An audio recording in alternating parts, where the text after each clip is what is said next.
Cable news కి స్వాగతం.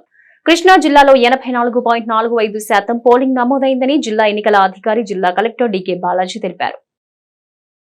కృష్ణా జిల్లా వ్యాప్తంగా నిర్వహించిన పోలింగ్ లో మచిలీపట్నం పార్లమెంటు నియోజకవర్గ పరిధిలోని 7 అసెంబ్లీ సెగ్మెంట్లలో మొత్తం 84.45% పోలింగ్ నమోదైందని జిల్లా ఎన్నికల అధికారి జిల్లా కలెక్టర్ డికే బాలాజీ తెలిపారు. మచిలీపట్నం పార్లమెంటు పరిధిలోని గన్నవరం సెగ్మెంట్ లో 84.88%, గుడివాడ 82.51%, పెడన 88.57%, మచిలీపట్నం సెగ్మెంట్ లో 81.91%, అవనిగడ్డ 86%, పామరు 88.11%, పెనమల్లూరులో 79.14%, మొత్తంగా పార్లమెంటు పరిధిలో 84.45% పోలింగ్ నమోదైందని తెలిపారు. పోలైన ఓట్లకు సంబంధించి గన్నవరం అసెంబ్లీ మొత్తం 2,79,054 ఓట్లకు గాను 2,36,848 ఓట్లు పోలయ్యాయని, గుడివాడ సెగ్మెంట్ లో 2,04,271 ఓట్లకు గాను 1,68,537 ఓట్లు పోలయ్యాయని, పెడన సెగ్మెంట్ లో 1,67,564 ఓట్లకు గాను 1,48,413 ఓట్లు పోల్ కాగా, మచిలీపట్నం సెగ్మెంట్ లో 1,96,680 ఓట్లకు గాను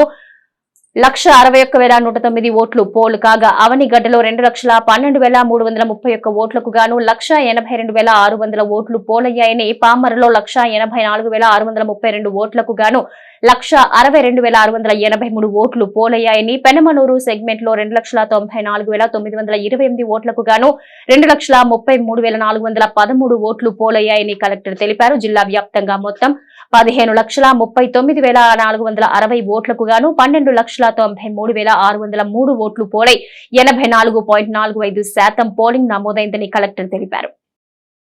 23వ డివిజన్ లో సెల్ టవర్ నిర్మాణాన్ని నిలిపివేయాలని ఆ ప్రాంత వాసులు డిమాండ్ చేస్తున్నారు.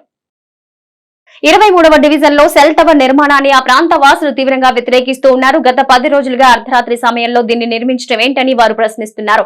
సెల్ టవర్ వల్ల వెలువడే రేడియేషన్ కారణంగా అనారోగ్యం పాలవుతామని వారు ఆందోళన వ్యక్తం చేస్తున్నారు. ఈ ప్రాంతంలో గర్భిణీలు, హృద్రోగ బాధితులు, చిన్నపిల్లలు ఉన్నారని, అనారోగ్య సమస్యలు తలెత్తితే వైద్యం చేయించుకునే ఆర్థిక స్థితి తమకు లేదని వారు ఆవేదన వ్యక్తం చేస్తున్నారు. వెంటనే సెల్ టవర్ నిర్మాణం నిలుపుదల చేయాలని వారు డిమాండ్ చేస్తున్నారు. మేము ఎస్టీ మహిళని, నేను ఇక్కడ టవర్ కడుతున్నారు, నైట్ పూట పనులు చేస్తున్నారు. ఇది ఎవరు పర్మిషన్ తీసుకుని కడుతున్నారో మాకైతే తెలియదు. మేము తెల్లారి లేచిన కాడి నుంచి కష్టపడుకుని బతకాలి. ఏంటి చంటి పిల్లలు ఉన్నారు, కడుపుతో ఉన్న వాళ్ళు ఉన్నారు, హార్ట్ పేషెంట్లు ఉన్నారు. ఏంటి తెల్లారి లేచిన కాడి నుంచి కష్టపడుకుని బతకాలి. మేము ఈ టవరు కడుతున్నారు, దీన్ని ఎమ్నీట్గా ఇది ఆపాలి. ఏంటి ఇది ఎవరు కట్టిస్తున్నారో, ఎవరు పర్మిషన్ తీసుకుని కడుతున్నారో మాకైతే తెలియదు. ఏంటి ఇది ఎవరు కట్టిస్తున్నారు, ఎవరు కట్టమారని మేము అడుగుతుంటే నైట్ 12 తర్వాత కడుతున్నారు. ఎందుకు కడుతున్నారంటే ఇది పోర్టుకి సంబంధించింది, పోర్టు గురించి కడుతున్నామని అడుగుతున్నారు. ఏంటి అది ఏంటో మీరు ఎమ్నీట్గా మీరు చర్య తీసుకోవాలి, లేదంటే ఎట్టి పరిస్థితుల్లో మేము ఊరుకునేదే లేదు. ఏంటి చెప్తున్నాం, అది తొందరగా మాత్రం ఇక్కడ ఇవన్నీ తీసేయాలి. సామాను ఇవన్నీ చేర్చారు. ఏంటి మేము ఎంత దూరమైనా వెళ్తాకి మేము సిద్ధమే. మేమైతే మాత్రం పోర్టు ఇక్కడ కట్టడానికి మాత్రం ఒప్పుకోము. మా ప్రాణాలు పోయినా సరే ఇక్కడ ఈ టవర్ కట్టడానికి మేము ఒప్పుకోం. అంతే, మేము మాత్రం ఊరుకునే ప్రసక్తే లేదు. పిల్ల జల్ల అందరికీ ప్రమాదం ఇది. మహిళలు కానీ మా దళిత వాడంతా 150 కుటుంబాలు ఉన్నాయి ఇక్కడ.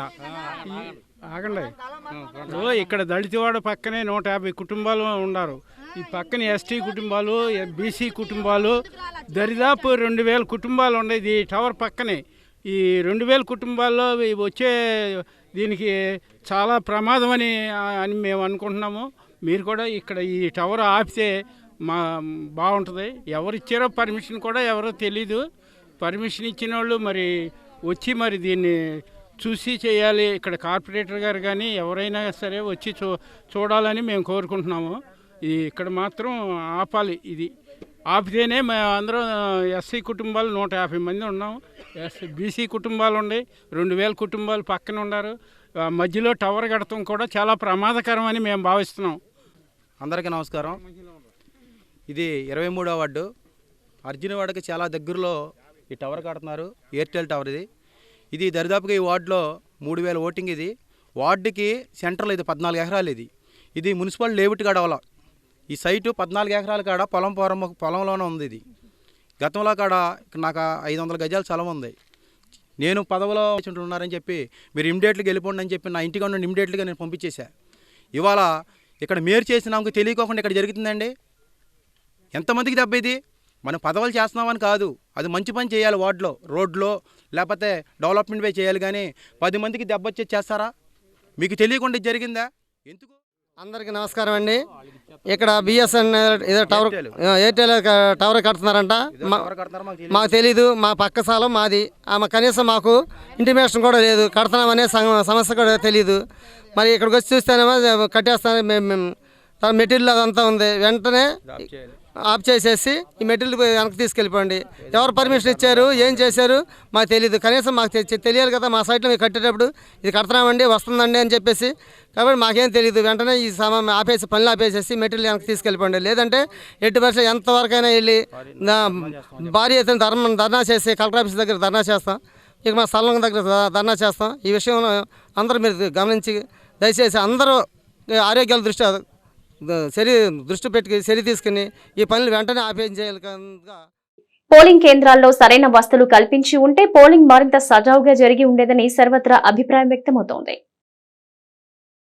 సార్వత్రిక ఎన్నికలు పరిష్కరించుకుని ఏర్పాటు చేసిన పలు పోలింగ్ కేంద్రాలు చాలా ఇరుగ్గా గాలి వెలుతురు లేకుండా ఏర్పాటు చేయడంతో వందలాది మంది ఒకేసారి రావడంతో ఓటర్లు ఉక్కిరి బిక్కిరి అయ్యారు. ఉదయం నుంచి ఏజెంట్లు, అధికారులు, ఎన్నికల విధులు నిర్వహించే పోలీసులు పలు అవస్థలు పడ్డారు.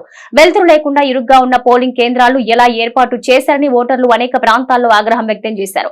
ఈ పరిస్థితుల వల్ల అనారోగ్యంతో ఉన్న వాళ్లు, మొదటిసారి ఓటు వేసేవారు, చిన్న పిల్లల తల్లులు తీవ్ర ఇబ్బందులు పడ్డారు. గాలి లేక చెమటతో బట్టలన్నీ తడిసిపోయాయని పలువురు వాపోయారు. ఇలాంటి ఎన్నికలను ఎప్పుడూ చూడలేదని వారు అధికారులు అలక్ష్య వైఖరిని నిరసించారు. అనేక ప్రాంతాల్లో ఓటర్లు క్యూ లైన్లు చక్కదిద్దేందుకు పోలీసులు లేకపోవడం సర్వత్రా విమర్శలకు గురైంది. ఓటర్లు క్యూ లైన్లు సక్రమంగా ఉంటే పోలింగ్ సజావుగా సరైన సమయానికి పూర్తయి ఉండేదని పోలింగ్ కేంద్రాల్లో సిబ్బంది వ్యాఖ్యానించారు. అధికారులు ఎన్నికలకు ముందే పోలింగ్ కేంద్రాల ఎంపిక చేస్తారు. ఆ సమయంలో గాలి వెలుతురు ఉండే కేంద్రాలను ఎంపిక చేసి ఉంటే పోలింగ్ సమయంలో ఇబ్బందులుండేవి కాదని పలువురు అభిప్రాయపడ్డారు. కొన్ని చెదురుమదురు ఘటనలు మినహా ప్రశాంతంగా జరిగిన పోలింగ్ ప్రక్రియ, పోలింగ్ కేంద్రాల ఎంపిక సక్రమంగా ఉండి అక్కడ సరైన వసతులు కల్పించి ఉంటే పోలింగ్ మరింత సజావుగా జరిగి ఉండేదని పలువురు పేర్కొంటున్నారు. ఈవీఎంలను భద్రపరిచిన కృష్ణా యూనివర్సిటీలో స్ట్రాంగ్ రూమ్ల వద్ద పటిష్ట బందోబస్తుతో పాటు 144 సెక్షన్ అమల్లో ఉంటుందని జిల్లా ఎస్పీ అద్నాన్ నయీం తెలిపారు. సార్వత్రిక ఎన్నికల పోలింగ్ అనంతరం ఓటింగ్ కి సంబంధించిన ఈవీఎం బాక్స్ ను కౌంటింగ్ కేంద్రమైన మచిలీపట్నం కృష్ణా విశ్వవిద్యాలయం నందు భద్రపరచడం జరిగిందని జిల్లా ఎస్పీ అద్నాన్ నయీం అస్మి తెలిపారు. స్ట్రాంగ్ రూమ్ల చుట్టుపక్కల 3 అంచెల భారీ బందోబస్తు ఏర్పాటు చేసి వాటికి భద్రత కల్పించడం జరిగిందన్నారు. అంతేకాక నిరంతరం సీసీ కెమెరాల పరిరక్షణతో పాటు కృష్ణా విశ్వవిద్యాలయం చుట్టుపక్కల 1 కిలోమీటర్ పరిధిలో సెక్షన్ 144 అమల్లో ఉంటుందని పేర్కొన్నారు. ఈవీఎంలు భద్రపరిచిన స్ట్రాంగ్ రూమ్ల వద్ద కౌంటింగ్ ప్రక్రియ పూర్తయ్యేంత వరకు నిరంతరం అప్రమత్తంగా ఉంటూ ఎలాంటి అవాంఛనీయ ఘటనలకు ఆస్కారం లేకుండా సమర్థవంతంగా విధులు నిర్వహించేలా పోలీస్ సిబ్బందిని నియమించామన్నారు. ఈ నిబంధనలు జూన్ 4వ తేదీ కౌంటింగ్ పూర్తయ్యేంత వరకు అమల్లో ఉంటుందని ఎస్పీ తెలిపారు. అందులో భాగంగా కౌంటింగ్ కేంద్రం చుట్టుపక్కల ప్రాంతాల్లో నెల 14వ తేదీ నుంచి జూన్ 4వ తేదీ వరకు చుట్టుపక్కల 144 సెక్షన్ అమల్లో ఉంటుందని వివరించారు. ఈ నిబంధనల ప్రకారం 4 లేదా అంతకన్నా ఎక్కువ మంది గుమిగూడకుండా ఉండేలా 144 సెక్షన్ అమల్లో ఉంటుందన్నారు. మచిలీపట్నం నియోజకవర్గంలో 81.91% పోలింగ్ జరిగినట్టు అధికార వర్గాలు తెలిపాయి. మచిలీపట్నం నియోజకవర్గంలో జరిగిన పోలింగ్ లో 81.91% మేర ఓట్లు పోలైనట్టు రిటర్నింగ్ అధికారి ఎం వాణి తెలిపారు. నియోజకవర్గంలో మొత్తం 1,96,680 మంది ఓటర్లకు గాను 1,61,109 మంది తమ ఓటు హక్కు వినియోగించుకున్నారు. 94,788 మంది పురుష ఓటర్లకు గాను 78,103 మంది, 101,881 మంది మహిళా ఓటర్లకు గాను 83,001 మంది, 11 మంది థర్డ్ జెండర్ కు గాను 5 తమ ఓటు వేశారు. సిటీ కేబుల్ న్యూస్ సమాప్తం.